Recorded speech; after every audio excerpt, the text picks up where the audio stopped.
ദൈവനാമത്തിന് മഹത്വമുണ്ടായിരിക്കട്ടെ. ഇന്ന് ഈ വചനത്തിലൂടെ നമ്മുടെ എല്ലാ ആവശ്യങ്ങളെയും ദൈവസന്നിധിയിൽ സമർപ്പിക്കുമ്പോൾ, പ്രത്യേകമായി നമ്മുടെ മക്കളെക്കുറിച്ചുള്ള മാതാപിതാക്കളുടെ ദുഃഖവും വേദനയും സമർപ്പിക്കുക. മക്കളുടെ പഠനത്തിൽ പൂർണ്ണമായി ശ്രദ്ധ കേന്ദ്രീകരിക്കുന്നതിനും പരീക്ഷയിൽ ഉന്നത വിജയം ലഭിക്കുന്നതിനും വേണ്ടി ഈ സങ്കീർത്തനത്തിലൂടെ നമുക്ക് പ്രാർത്ഥിക്കാം. യേശയ്യാ 44:3. നിന്റെ സന്തതികളുടെ മേൽ എൻ്റെ ആത്മാവും നിന്റെ മക്കളുടെ മേൽ എൻ്റെ അനുഗ്രഹവും ഞാൻ വർഷിക്കും. ഈ വചനം ചൊല്ലി പ്രാർത്ഥിക്കുമ്പോൾ നമ്മുടെ മക്കളുടെ പേര് വചനത്തോട് ചേർത്ത് പ്രാർത്ഥിക്കാം.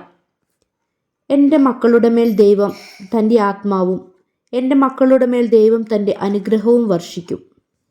ഇവിടെ മക്കളുടെ എന്ന് പ്രാർത്ഥിക്കുമ്പോൾ അവരുടെ പേര് ചേർത്ത് പ്രാർത്ഥിക്കുക. ഈ വചനം പല പ്രാവശ്യം ഏറ്റുചൊല്ലി പ്രാർത്ഥിക്കുക. അവരുടെ ജീവിതം ദൈവാനുഗ്രഹത്താൽ നിറയപ്പെടും.